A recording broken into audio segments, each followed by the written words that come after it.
Anyway, I did want to call in right now and tell you, maybe it's Eddie that's interfering with my phone lines. That wouldn't surprise me. Folks, you have Jim Casey on the phone. I wanted to call in and just say how much he meant to me as a person, as a friend, as an advocate, and as a constant challenge. And I'll tell you, we had some of the greatest debates to the point where some people actually thought that we were antagonistic to each other, and it was absolutely just the opposite. Every morning I would awake and go to my computer, and I'd have what he would call my daily on there, a personal message, something on my timeline, something very thoughtful, something that was far away from politics. It always had to do with beautiful things that he loved in life, especially horses. He loved horses. Hey, boy, wasn't that some of the best things he'd post on Facebook? I love horses, too. He'd post beautiful pictures of horses. Oh, yeah. He really did, Chris. And flowers and pictures of beautiful, various types of pictures from around the world of children from tribes and different groups and from Africa and American Indians. And he was an extremely interesting man. Right. And knowledge was his real tool. He carried knowledge as a tool on his pocket, like they did in the Old West with a gun. Right. And he was always in search of answers. He was always in search of a new issue. And ironically, I think it should be on the record. Everybody, I used to get under his skin as I used to call him a Democrat, and he hated that because he was a registered independent and had been a registered independent most of his life. He was very proud of that. And he went back and forth. Nobody was able to avoid the sword. If it came down on you, it was for a reason, and it had nothing to do with devotion to a political affiliation. That was another thing that I loved about the man. Yeah, just a really, really good guy. And you're right. He was very knowledgeable, very interesting guy, and an eclectic, very, interests. He was interested in all sorts of different stuff. It wasn't just political with him. He used to send me a lot of stuff too, as well. I will tell you. We'd go out, we'd get together, we'd go out to lunch. Matter of fact, one of the last lunches we had, we took Judge Markey out, and he was extremely fond of John Markey, and John Markey was extremely fond of him, as he was with Scott Lang. A lot of people don't realize that Eddie had a very, very interesting life. He came out of New York later years after he grew up. I think he was born in Atlanta, but he worked for Adam Clayton Powell, and some the Harlem of the stories Congressman. he could tell me about the internal operations of politics from his perspective. And then, of course, he loved to get into what went behind the scenes in a court, and he loved to talk about court cases, and he loved to talk about the legal setting. I mean, the man always had a thirst for knowledge. He had a thirst for information. But one thing about Eddie, right or wrong, he would always admit it. And if you were able to turn something up and tell him, hey, it was like a chess game. When it was checkmate, he was absolutely a perfect gentleman. He loved that. And he actually liked it when people would go and challenge him, I'm going to miss him terribly.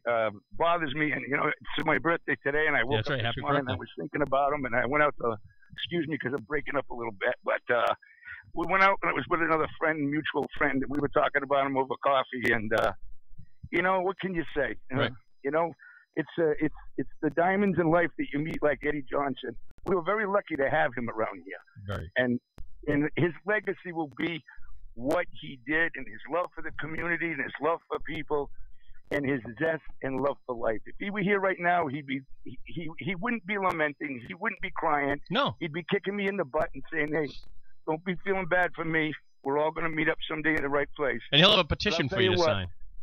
If there's any good open positions on boards up in heaven, I'm sure God's already got them in a chairmanship, Thank you so much, Jim Casey, for sharing your times with us. Chris, thanks for taking the time to remember him. Thanks for the calls to me, and thanks for your concern. It means a lot to me, too. And you're doing a great job. I think this Sunday thing is one of the best things that the radio's done in years. So thanks. Keep it up, my friend, and good luck by Boston this week. I appreciate it. Thank you so much, Jim. That's Jim Casey, a longtime friend of Eddie Johnson's.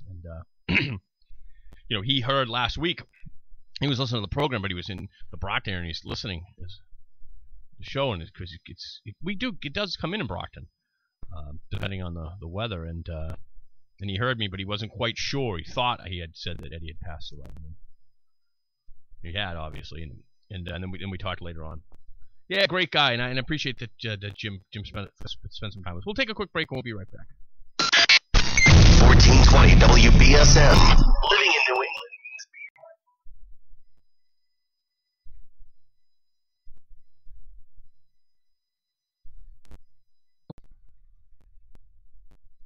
It is a beautiful Sunday morning out there. Make sure you get out and enjoy it if you can today. No humidity, just sunshine. It's beautiful, and we've been waiting for this.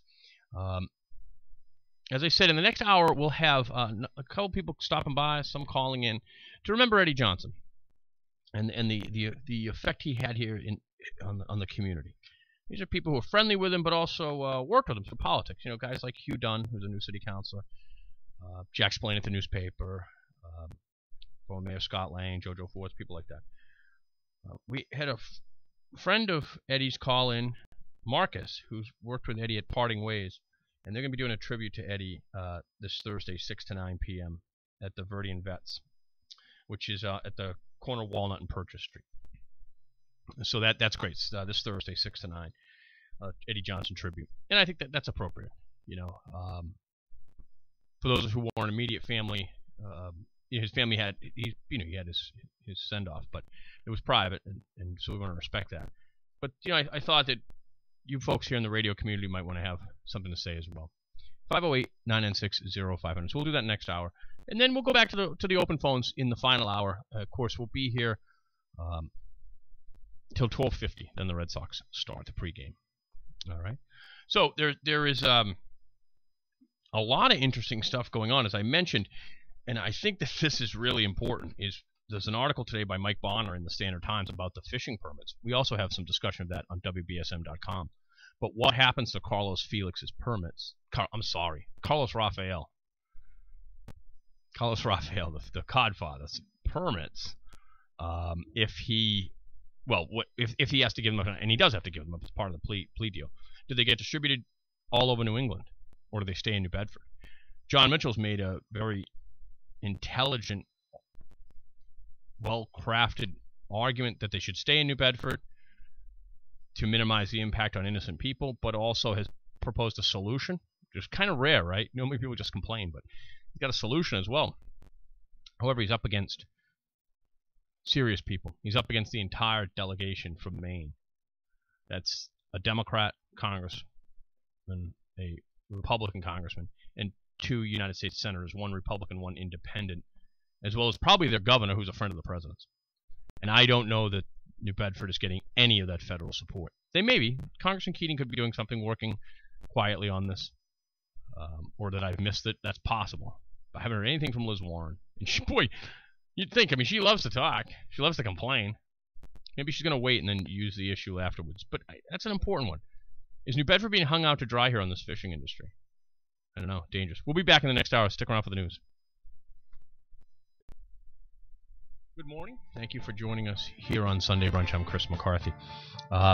In this hour, we're going to do a tribute to our friend Eddie Johnson.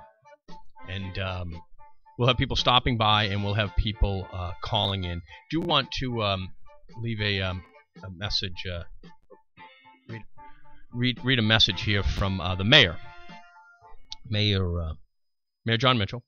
He had a conflict with his schedule, and of course this is all impromptu, and I wasn't sure how we were going to do this, but anyway, the mayor did want to pay a tribute, so I have a prepared statement from Mayor John Mitchell of New Bedford. Eddie Johnson was a prominent voice in New Bedford on many important issues.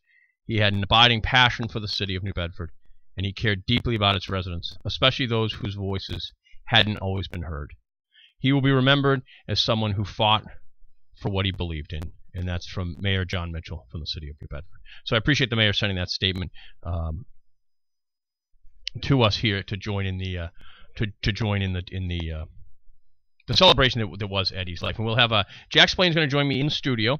He's just getting in here, and he's wearing a Red Sox hat, folks, green Red Sox hat. But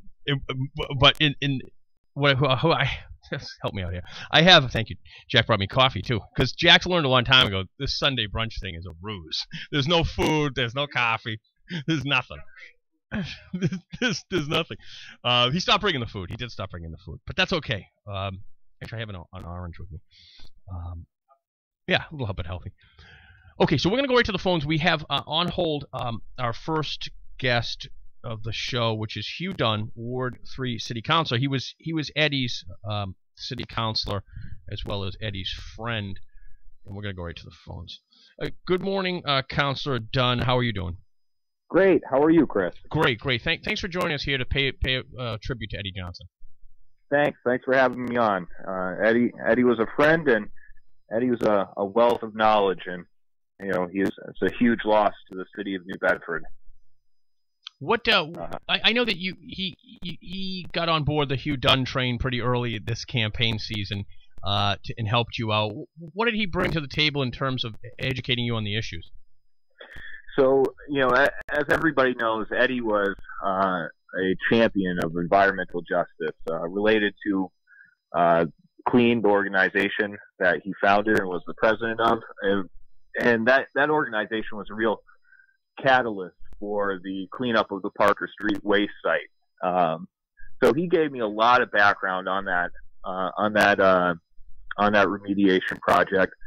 And that actually came up for a vote quite recently to approve the funding to get that project capped and cleaned entirely by 2019. So he was very useful in helping me kind of weigh out the different options with that, and just giving me the context because I hadn't been familiar with that project prior to that. But Eddie also had a great role in championing the history of African Americans in our community, and he had worked with Congressman Keating's office on that in the past, where I'd worked in the past, and so he was involved with the I believe it's the Pathways Project, right? And that was to champion the history of 4 African American Revolutionary War soldiers, and that story of African Americans partaking in the founding of our country has been largely overlooked. And Eddie was a real advocate for that. And now they have a site in Plymouth that is federally recognized. He went to the mat on that issue. He went to court. He battled different politicians on it. So. That was another issue that I was familiar with Eddie on. And you knew him through obviously working for Congressman Keating prior to becoming a member of the New Bedford City Council. Is it safe to say that had Eddie not been involved in that project to honor African American Revolutionary War veterans, that it probably never would have happened? Yeah, I think that Eddie had really played a leading role in that project, and he's brought other folks on. I see that Marquise Houtman and Eric Andrade are involved, and I'd expect that they'd continue with Eddie's leadership to push that project for to get the recognition that those 4 soldiers earned in helping create our democracy. Hey, Hugh, we're speaking with Hugh Dunn, Ward 3 City Councilor, who's a friend of Eddie Johnson's. Just a final word here. If Eddie was still with us and could hear you, maybe he can hear you, maybe he is here. What would you like to say to him before we let you go? Well, I'd actually just like to say to him that, on June 18th, New Bedford suffered a big loss. New Bedford lost some of its voice on June 18th. And, Eddie was democracy at its best. He was involved, he was engaged, and he was informed. And that's, when you have citizens like Eddie Johnson participating, that's when you get a government that people deserve.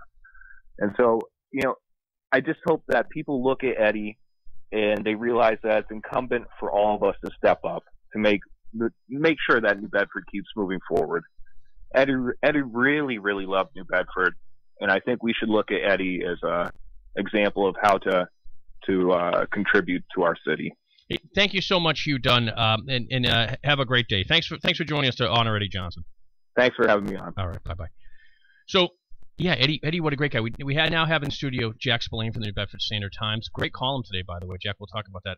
Yeah, Jim DeMello, underappreciated resource in New Bedford. Really underappreciated resource. He's just taken over the building, not just taken over, but he's really done a long thing with the building that we know as the Santander building, which, as you point out, was first the Compass Bank. Compass Bank, yep. Then and it's been, and that's the last big building I think that was built in downtown New Bedford. It was the big accomplishment of the Kalis administration. They tore down the old police station to do it. That's right. It was going to bring white-collar jobs to New Bedford. It never has quite done that, except for short bursts. And Jim has made that building not only a white-collar office building, but somewhat of a Portuguese cultural and definitely educational center, which has long been wanted in the city. Absolutely.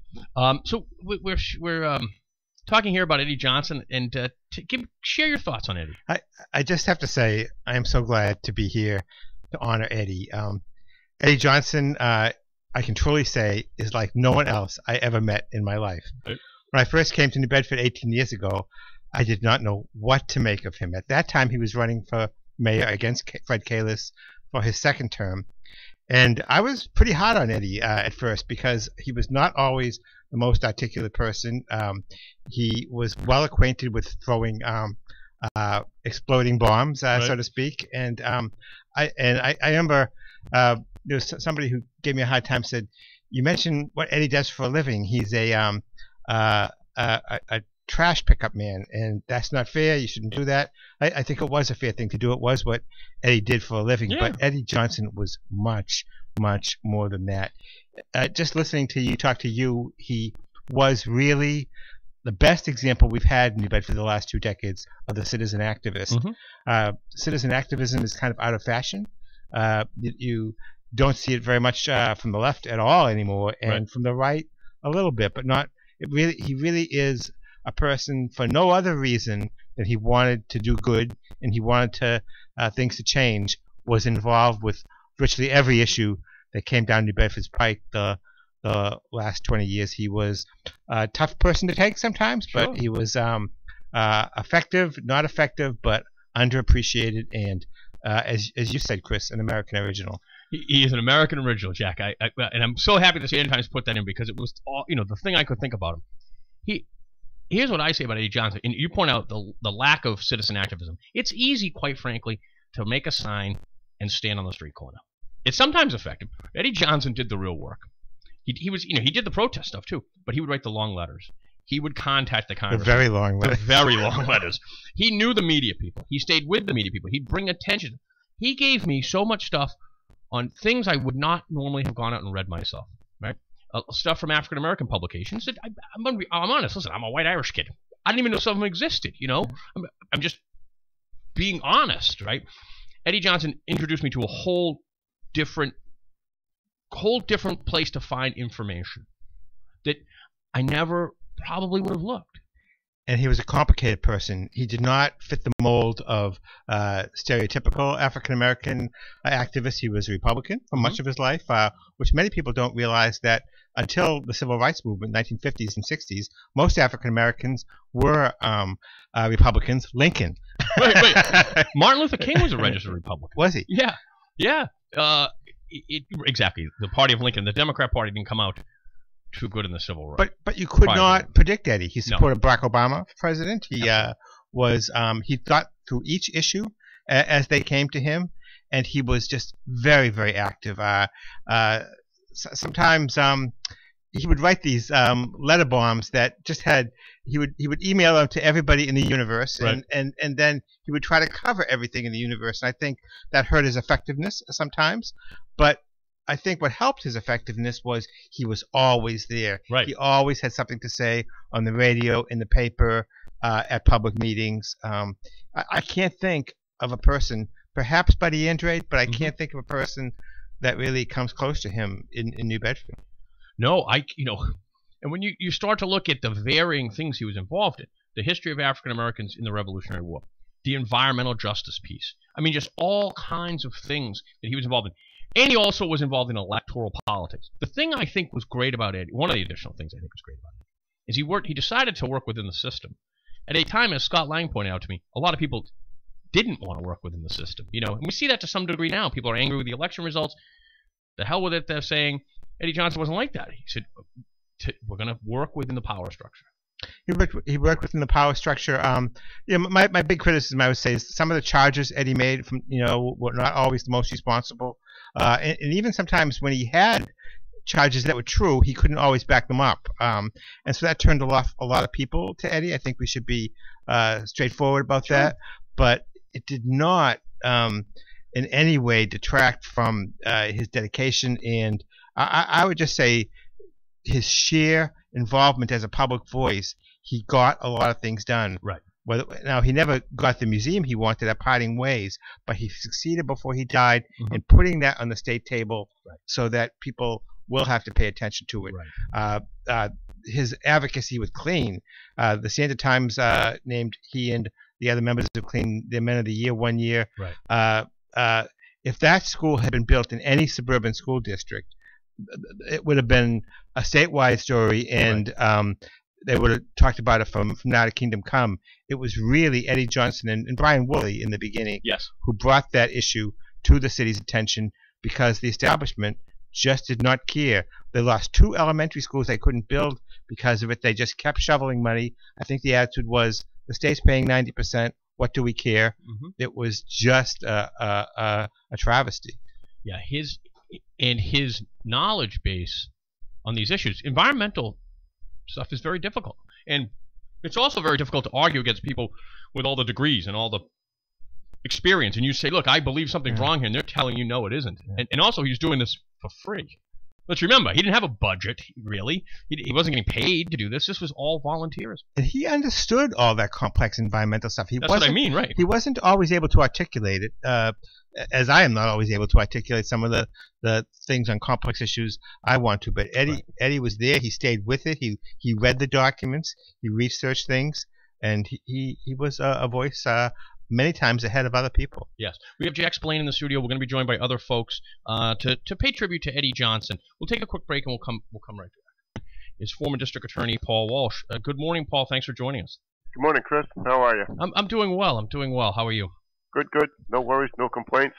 You're getting me up early on a Sunday morning, though. Well, I did offer you the opportunity to come in, but you opted for the phone call, and everyone else did except Jack. So Paul, you knew Eddie a long time. Reflect on his life for us. Before we get into the politics and the public positions that Eddie took, I think it's always a good idea to look at the person. And there are some people in our lives that we respect, some people that we admire because of their intelligence, or maybe their ability in sports, or their beauty on a movie screen, or something like that. But I think it's always been just a bit for me that I think the people that really resonate with you, that stick with you over a lifetime, are the people that when you see them, they make you smile. When you walk down the street and you run into that person, and you're just happy that you did, regardless of which side of the plate you hit from, whichever political spectrum you're coming from, which side you're coming from, it's somebody like that. Eddie Johnson was one of those guys. It doesn't matter if you agreed or disagreed with him. He was just, when you saw him, you knew you were going to have a 5 or 10 minute conversation with him that was just going to be so much fun, so enlightening, and you're glad that he brightened up your day. So that, I think, from the personal perspective, is something I always liked about seeing Eddie Johnson on the street. Agreed. He just was a lot of fun, and not everybody is these days. He had that smile, he had that good humor, and you never really knew what was going to come out of his mouth. Oh, you didn't, because in my political career, in my service with the public, you run into all different types of positions, points of view, perspectives. But Eddie was a person that you could disagree with politely and actually have fun doing it. And I just remember with that accent of his, Paul, you're wrong about that. We need to do this or that. And I would say, Eddie, we did that 5 years ago. It didn't work. It's not something that we're going to try again. And it would just be the back and forth. And at the end of it, you'd end up laughing, joking with him, and even disagreeing about important public policies. So that, I think, is something that's sorely missing. Not to get too philosophical for a Sunday morning, but you look down at Washington, and you see the Republicans and the Democrats, and God, it's a full-scale war. I mean, they question each other's motives, whether they like children, whether they like old people, whether they you never had that type of dialogue with Eddie. You know that you were both on the same side. You both wanted to see what's best for New Bedford. You both wanted to see what would be the best path through the woods on this particular policy question. And he was a guy that you could agree or disagree with respectfully and actually have some fun doing it. I think that's lost in American politics. I think we need more Eddie Johnsons in this world. And that's why, for among a lot of reasons, I'm sad to see him go. Yeah. Really, he was just a great guy, and he did the work, Paul. Right? I mean, he worked within. He wasn't just a bomb thrower who held signs and then went away. He did the work, which was another thing which for me was disconcerting, because he'd come up to me and say, "Paul, I want to talk to you about this issue," and I'd say, "All right, okay, let's sit down, let's grab a cup of coffee." And then I find out he's done more research on this than I have.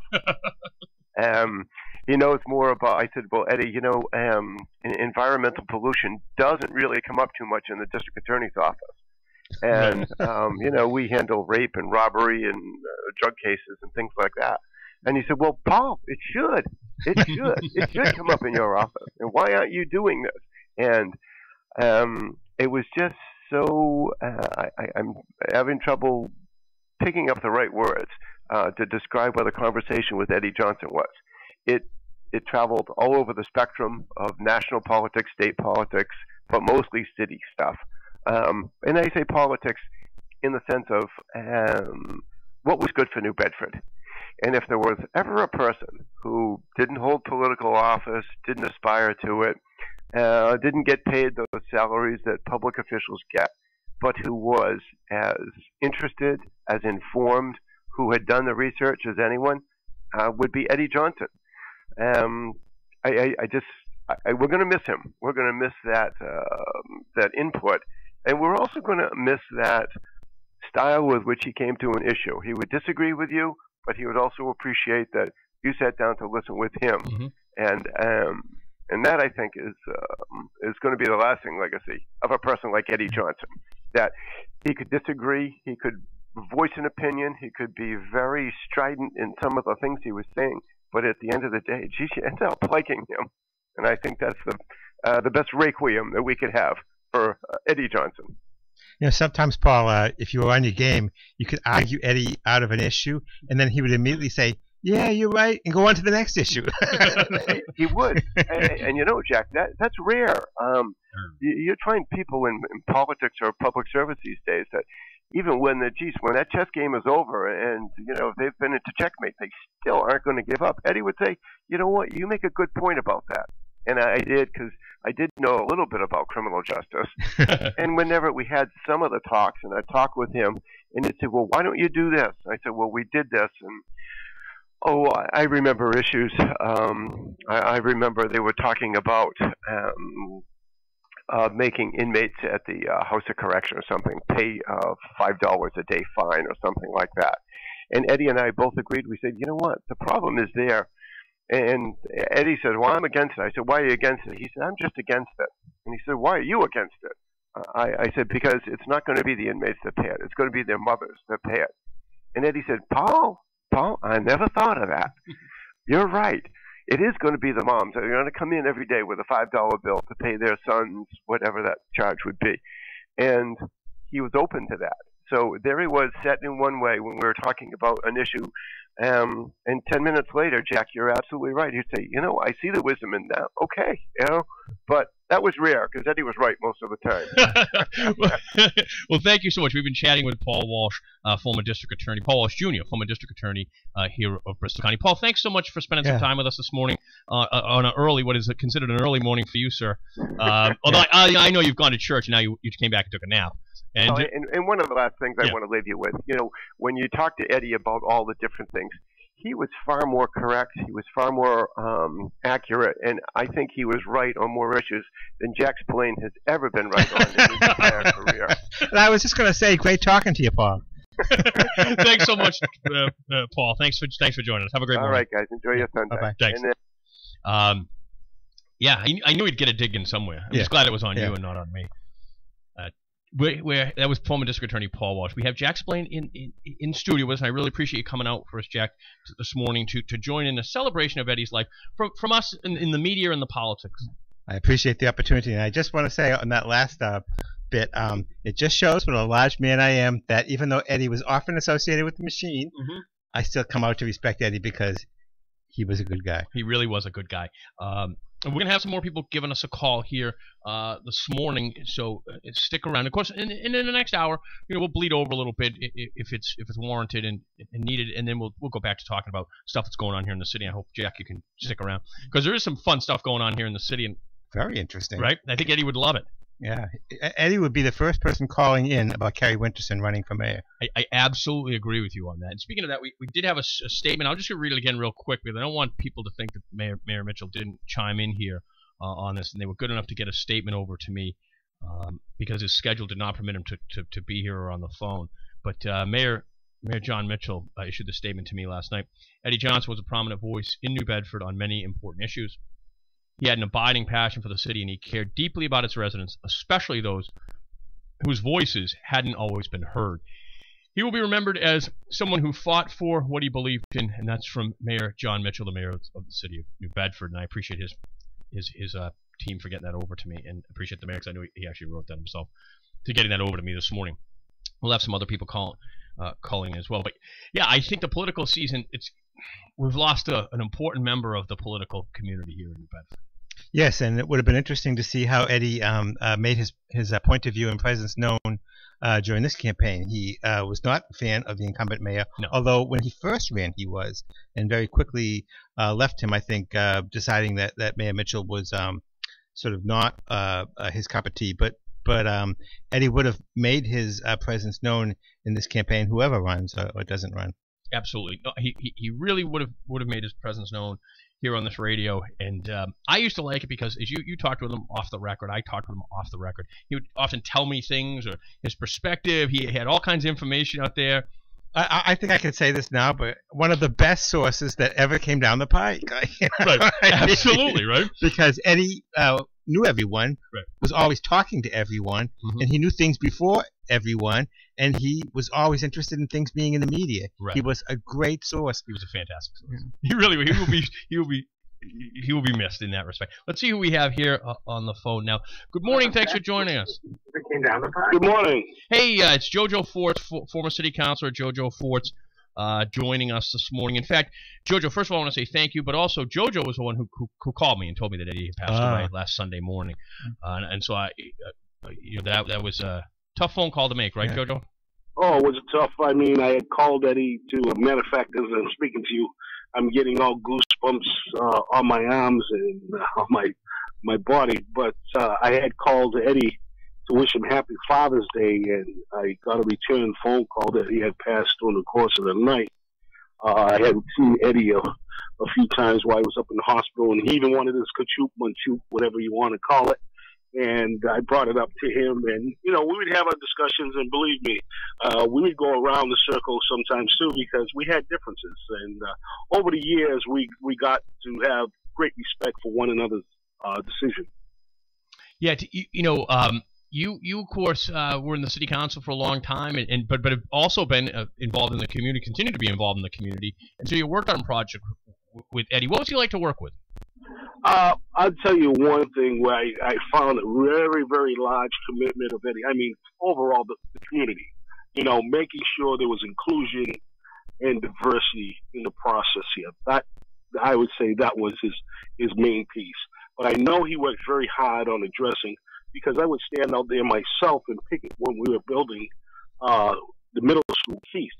And Eddie worked very hard with his group in addressing those concerns and the various concerns that were taking place in New Bedford High and Keith, and they were so close together. But, I mean, like I said, Eddie was a great voice, whether you agreed with him or not, keeping people on his toes and making sure that, the voices that weren't heard are going to be heard, and whether you wanted to entertain it or not, he wasn't going to take his foot off the gas pedal. That's right. That's right.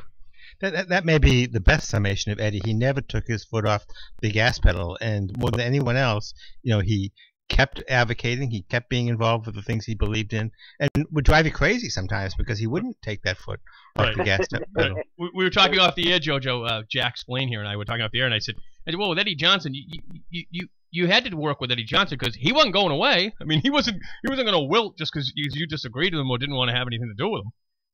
Correct, and that was the the energy that he had in exerting issues that concern all walks of life in the city. And again, in this short period of time, I miss him, and I'm still trying to come to terms with it. And I just recently have had a discussion with Buddy, which I had a discussion with Buddy when I made that call to Buddy also. And it's very emotional for all of us. I mean, again, like I said, we had differences. I mean, Eddie was running for Ward 4 and when I first came out, and we had differences where we were not because of that, because of something else, and we didn't talk. But Eddie stood up and he would talk about, yes, I left the radio station and talked about the marijuana and things like that. So a person who, convictions and stand up and say, when he's right or wrong, and admit it, you got to have respect for him. Eddie, do you have Eddie, Freudian slip. Jojo, do you have a funny story about Eddie? It just seems like that there was always something that he was doing that was unexpected and would get you.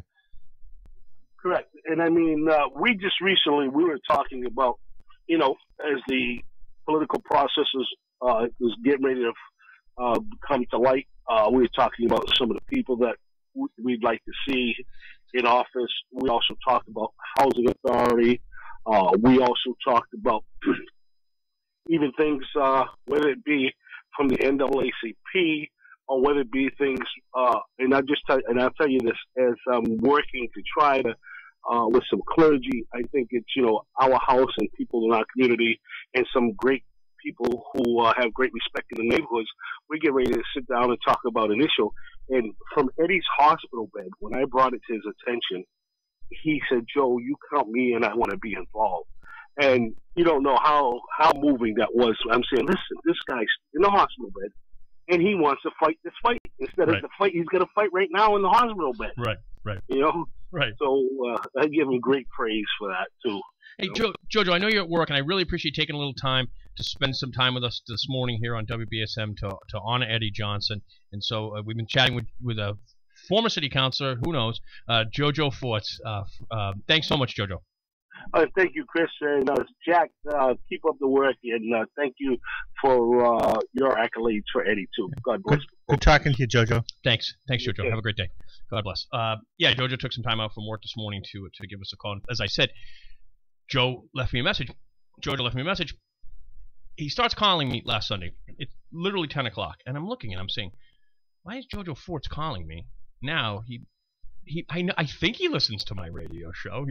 Not even now. We had been talking about Eddie and Eddie not being well, but anyway, he called me, and so I had to wait till a break then I got a text message from someone else, and then I had to listen to it. And I called him and I said, you're 100%. He said, no, he had gotten a call back, and so we broke the news. Why don't we do this? We're going to have some more people calling us. We'll take a quick break, and then we'll pay the bills, and then we'll come back, and I think we'll be joined by former Mayor Scott Lang. 1420. Morning. Hi. Hey, Scott Lang. Hey, former Mayor Scott Lang. Scott, thanks for spending some time with us this Sunday morning. I appreciate you making time for us. We have Jack Spillane in the studio as well. Jack, how are you? Hi, Scott. Reflect on Eddie Johnson's life and how you knew him. You know quite a bit about him and quite a bit of. Maybe you can fill in some dots here on how he got his political education. Well, I first met Eddie back when I literally came to the city back in the late 70s, early 80s, and I ran into him just in day-to-day type of commerce, within the city, and I knew he was involved at the time. I think one of the time frames that I remember distinctly was when he actually had a citizen activist show out at UMass Dartmouth, which was SMU at the time. And I remember just hearing bits and pieces about the idea that he was posing issues that were important for people to be thinking about, had a point of view on most of them, and just beginning to become more of a public opinion formulator. I remember at the time speaking with him just about politics in the city in general, and realized that he had been tutored and schooled in some of the institutions that I was pretty familiar with, having worked within the Democratic Party structure beginning in January of '72. You know, I became involved in Democratic Party politics. I was out at Marquette, Milwaukee, and knew the Wisconsin primary was going to be a big primary, and was in my last semester, and decided to get involved. And I ended up working for Humphrey, and I met an awful lot of people when I went to Washington that summer. And then when I was in Washington after that for about a 6-year period before Gig and I came up to New Bedford, I met an awful lot of the people who Eddie actually had worked with. We knew an awful lot of the same people within the Democratic Party, within the AFL-CIO, within the Civil Rights Movement. When I worked at the DNC, my job was basically integrating the Civil Rights Act into the Democratic Party rules and state statutes that concern selection of delegates to national conventions and parties, and party structure. So Bayard Rustin was someone who I was very familiar with, had been in meetings in which he was in, and I found out that Eddie was one of his, more or less an aide-de-camp to Rustin, and had worked with a number of the different AFL-CIO institutions that were involved in civil rights, and you couldn't get any more steeped in a institutional knowledge of what it's like to work within the system than working in places like that. And I knew Eddie had gone to a number of the different institutes they had and taken courses, and it was, you know, there were contemporaries that Eddie was a little bit older than I, but there were contemporaries, people who were in either in the faculty or had gone out to states or what is now known as community organizers, that Eddie was very familiar with. And I realized that he had gotten a very, very good education. I knew he'd gone, you know, hadn't gone to college, but I knew that many of the things that he was involved in were the equivalent of college or even graduate school type of institute. So I was very impressed with his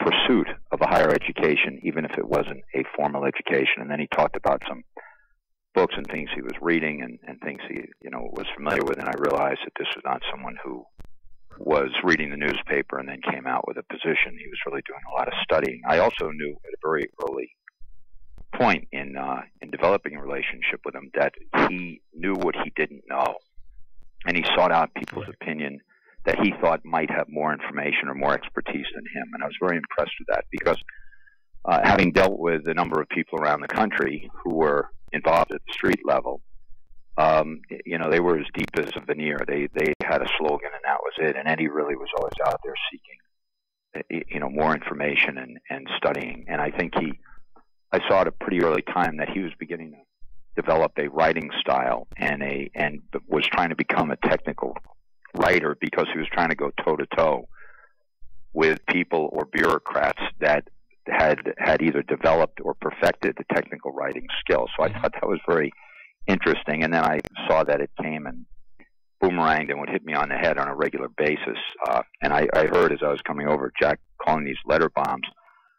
I never thought of them in a negative way, because I always felt he was trying to push the envelope. He was always he was the point on the argument. And I always felt that, and the reason I say this is because I always felt that what he was trying to do was make a point, make it fairly dramatically, make it technically enough that someone said, "Oh, geez, this is another Freedom of Information Act request. We got to deal with this fellow on." But I also thought that if you saw him 3 days later and you read this letter, you would go like, "Well, I guess next time I see him, he's going to be either extremely hostile to me, or you know, I won't even get an acknowledgement." And then you'd see him, and it would be like a passing rainstorm. He still wanted the information. He absolutely was not going to back down on anything. But he also never, you know, even though the letter might have been somewhat personalized, when you saw him, he was anything but personally antagonistic to you. I felt that I was trying to figure out ways to describe him, and I think he was honest. He was extremely tenacious. He had a wry sense of humor, and you can't say that about too many people, but I think it almost fit the definition. And he was also very self-deprecating. he knew what he didn't know, but he also knew that what he was advocating for had enough to it that it was worth continuing to pursue. So whether it was environmental justice issues, whether it happened to be education, which he was really involved with the last 15 years or so, and then this idea of African American participation in, and crucial participation in, the American Revolutionary War was something that I was not familiar with, that I found to be so interesting and so important in his life. And I remember in April of 2006, and it sticks out because I just was wet behind the ears as far as having taken office. He had me up at the Harvard Club, which I thought was such an odd thing. I'd been there once before for a friend of mine's wedding who had gone to Harvard and Harvard Law School. And I remember my only association with the Harvard Club was that his wife sang 2 sets with a full, kind of like Count Basie band, never made any rounds to the tables. And I thought, I'm not sure if she married him because she wants to be married to him or because she figured this was her breakout opportunity to sing with the Count Basie type band. So that was my association with the Harvard Club up until then, until this Sons of American Revolution luncheon banquet in which Eddie played a prominent role, because they all sat there and said, we need this guy to explain to us things that we didn't know about. And it was his project in Plymouth, and it was his history, research that he had done on prominent African Americans and the Revolutionary War. And he was not only accepted, but he was revered. And I remember throughout this period of time, since 2006 now, so that's 11 years, whenever I run into members of the Sons of the American Revolution, or when I look at one of their events, he's heavily involved. The other thing that he did, which I thought was very, very interesting, was Peter Francisco was a Portuguese-American individual from Virginia who had ties to New Bedford, who was also a very prominent soldier within the American Revolution, in that his stature made him the equivalent of a half a dozen soldiers. The guy was, I think, I forget now, but 6'8" and 300 pounds. He could have played for the Patriots now. He probably would have been, he'd be going to the Hall of Fame. Tremendous athlete.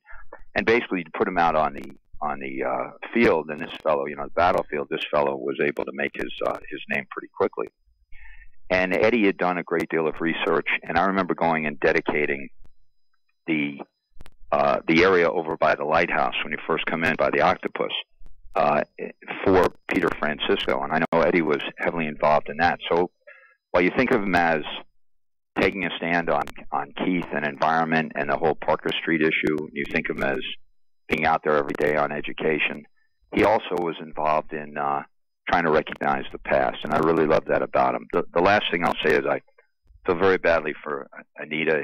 That's his lifelong companion, basically, and I know they loved each other very much, and it's very difficult when all of a sudden the person you see each day and count on each day is no longer there. So I know there's a tremendous loss. We feel the loss because we take it for granted that each of us is going to be there, and you're always going to be able to call Chris or Jack or Eddie and hear something. But it's a tough situation when when you're cleaning out the sock drawer. So I feel terrible about that. I also know he had a son he's very proud of, who was a detective down in New York City, and he was always worried about, and he appreciated police greatly. Eddie appreciated police greatly. Plus, he was a vet, so he appreciated our armed forces. There's a lot more there to Eddie Johnson than simply saying he was a citizen activist, which he was par excellence. The fellow was a very, very decent human being. When I first was elected, he took a real interest in my family. He was always tremendously courteous to Gig, as everyone was. But I mean, Eddie would go out of his way, make sure that if she was going someplace in my place, she got the full understanding. He would go out of his way to give my kids encouragement. I think he did that throughout the city in different ways. I keep hearing people come up to me and say, well, Eddie Johnson was a good friend of mine, and I say, I didn't realize that. I apologize for not realizing that. I should have known more about that. last thing, I said the last thing, but I will say one other thing, and this will show you how important I thought he was to the city. I put him on the WIB board within the first month or so that I was elected, and maybe 2 months. And I had a very prominent person that I respected and who I liked call me and say, if Eddie Johnson goes on the WIB board, I just want to let you know right now, I'm off the WIB board. And I basically said, I find that to be counterproductive, counterintuitive on your behalf, but just send me a resignation, because there's no way in hell Eddie Johnson's coming off the WIB board. And it wasn't because Eddie Johnson was going to be the next great WIB expert, but it was that Eddie Johnson and Eddie Johnson's sons need to be represented throughout our governmental structure. Absolutely. Hey, we've been chatting here with Scott Lang, former mayor of New Bedford, who's remembering our friend Eddie Johnson. We're up against a hard break, Scott. But if there was one thing you remember the most about Eddie in just a quick 30 seconds, what would that be? Getting very emotional when Brian Woolley passed away. Right. Feeling that he had a real ally in Hands Across the River in Buddy Andrade and Old Bedford, and knew he wasn't doing anything alone. And then sending one of these letter bombs complaining about the slow pace of Parker Street, and having the EPA go in there basically because of this tenacity of Eddie, and hire a lawyer to represent Clean against the EPA and the city, to look over our shoulder on everything we're doing. And while I at the time said tremendous waste of taxpayer money, because we're doing everything we possibly can, I love the idea that he had he had the guts to say, you know what, Scott, I'm 100% for you, but I want everybody to check every dot and T here. So I love the guy. I saw him 2 weeks ago, and he told me, I'm gone. Right. And I remember didn't sit well, and also that's the kind of thing where you say, hey, no, you're not going anywhere. And then it becomes a reality, and you feel, you just feel this tremendous loss. Hey, thanks so much for joining us, Scott, this morning. Thanks for taking some time out. We have to take a quick break. That was former mayor of New Bedford, Scott Lang. We'll be right back. New Bedford's news talk station.